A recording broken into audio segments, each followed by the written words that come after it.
Greetings, fellow Alpiners. Making a quick video to show you a modification that I'm doing right now, which is going to allow me to get water from a portable water jug like that into the Alpine's freshwater system. So in my previous campers, I've always had a gravity fill, which is for the freshwater tank, which is basically just a cap with a hose going straight down into the tank. You'd put your garden hose in there, or you could actually dump water out of a jug into there and it would go through. This camper and most new ones don't seem to have that. So the only way to add water is through the valve. I've got the Anderson can't leak valve, which we talked about before. It definitely can leak, but mine's been pretty good, so continuing to use it. So there's a couple different ways that you could get water into the tank. Currently, if you want to add water to the tank, you would spin this valve, which is not easy to do. And by the way, if you want these valves to last longer, never move them while they're under pressure. That seems to make them wear out quicker. So move this valve only when there's no pressure on this. But if we were going to fill this tank right now, the freshwater tank for boondocking, which is camping off the grid with no water supply, or true boondocking is also no electrical supply. Although where we're going next week for our first trip, it does actually have electricity, just no water at the site, which is a little unusual. But it'll be our first time even going semi off the grid. Everywhere else we've been to all these years pretty much had water and power. But this place has no water at the site. Only at the beginning of the campground they have a water station where you can fill. So I anticipate I'm going to run out of fresh water with the rig before I leave, so I wanted to be able to refill the tank. And was looking for a way to do it utilizing the pump that's already on it. I have seen a couple different things. Some guys will use like a electric drill pump and turn this to fill, and that does work. I just didn't want to do that. I wanted to try to use the ability to draw water through this, which you can do through the sanitize / winterize selection on the Anderson valve. In that position, when you run the pump on the inside, the electric pump that's built in, this will draw water. It'll actually draft water out of a can or a jug, which is what I'm going to attempt to make happen here. So that way I can absolutely fill water without having to hold a jug up or to run a drill pump or anything like that. Now, the problem with that is if you, in that position, the only way it will draw water in is if you have a spigot open inside the camper. So obviously any water that's drawn in from your water jug is just going to go right out through the spigot. The pump just won't run unless it has a demand. And so we have to bypass that with a set of valves and lines, which is exactly what I'm going to show you how I'm going to do it. Okay, so the materials that I'm going to need to splice into the water system to make this simple bypass, not too many things. You're going to need a length of the 1/2-inch blue PEX pipe. I'm going to use 2 shark bite 1/2-inch tees. You can see them both there. And then a ball valve. Also, I'm using shark bite for everything. That way you don't have to worry about crimping or anything. These things are solid. And then you're going to need 4 shark bite 90-degree elbows. At least that's how, for what I'm doing. Now, yours could be a little different depending on how you plumb it. And one thing, if you can find the plastic versions of these, it's probably completely fine. This is pretty low pressure stuff. I read very good reviews on the plastic stuff, and you'll save probably $20-25. All this stuff together, the valve itself is about $20, so I probably have about $60-70 in parts right here.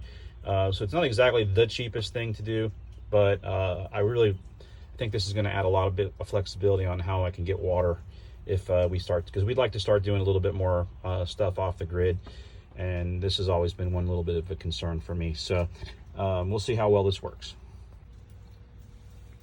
Now, the first step in the process was, of course, gaining access to the equipment area. Some of my other videos you've seen where I've been in here before. Here's that fix to get rid of the anti-siphon valve for the black tank flush system, which we discussed in one of the previous videos. So this is the behind the scenes version of the, or shot of the inside of the camper's equipment area. So if you haven't been back here before, it's a little overwhelming at first. There's so much going on, but you can pretty much figure it out if you just take your time. So here's the back side of the Anderson valve that we're going to be working on today. I actually have one of the fittings off, but your valve could be different. I know they're putting newer versions on some of these different campers, but they all essentially do the same. And now all that is just, it's just selecting which source of the water is going to be used. So in my case, it's very easy to follow. This is where you hook the hose up on the outside for your city water. It's also where you hook up if you're winterizing or sanitizing. And then in my case, it's also going to be able to be used as a fill, a suction fill to draw water out of a freshwater source, which is going to be a water can, what we'll do at the end of the video. So if I follow this line, it's very easy to follow. It comes right back up to the center of the valve. So I know that of the four, there are 4 different connections on this valve. So I've already identified one. This is the source of the water coming into the system. So I already know what that one is. And then it took me a little bit just to figure out where all the rest of these went. This is disconnected right now. This was originally connected here. This was also easy to figure out because I could trace this line going back down, and it disappears into the back of the camper, and it's not teed off anywhere. And I know that goes directly to the freshwater tank itself. So this is an important line for us for this modification, because this is going to be the one that we need to get water into. And I verified that, by the way, by turning this valve to fill on the outside, the tank position, while it was connected, and went ahead and ran water through it. I could feel the water going through this line, and there was no water going through any other lines except for the center one. You can actually feel it, so I knew for sure that was the water fill line that I needed to tap into. So we'll be cutting into that one. Now, so we know that's going to get water to the tank. So now where will we get the water from? So at the valve in the winterized position, this becomes a suction side of the pump now. So that's good, because that's what we want. We want to be able to draw water up out of that can that's going to be outside by a hose, which we'll talk about in a minute, or I'll show you. But as long as you're in the winterized position, you're going to get water sucked from the outside into the system. It's going to travel through the valve. It's going to go into the suction side of the pump, which you can tell the suction side of the pump because it has this strainer. And then the water is going to come through the pump under pressure, and it's going to follow this line up on mine anyways. And again, yours might be a little different. Obviously the blue is cold water. That means anything downstream of this fitting right here is all going to be pressurized cold water. And all we want to do is tap into that and bypass the system. And the reason that we have to bypass the rest of this is because the pump has a demand sensor. Basically, it's a pressure sensor. So once the pump pressurizes, it automatically shuts off. So the pump won't run unless there's a spigot open or faucet open somewhere in the camper.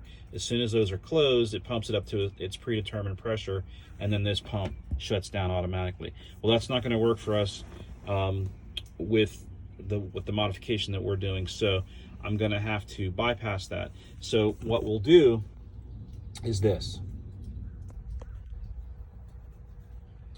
So what I'm going to do is, this is the line that goes to the tank again, and I need to get water into this line, and I'm going to get it from the pressurized side of the water system. I've identified where I want to tap in. I can essentially tap into any of these lines, anything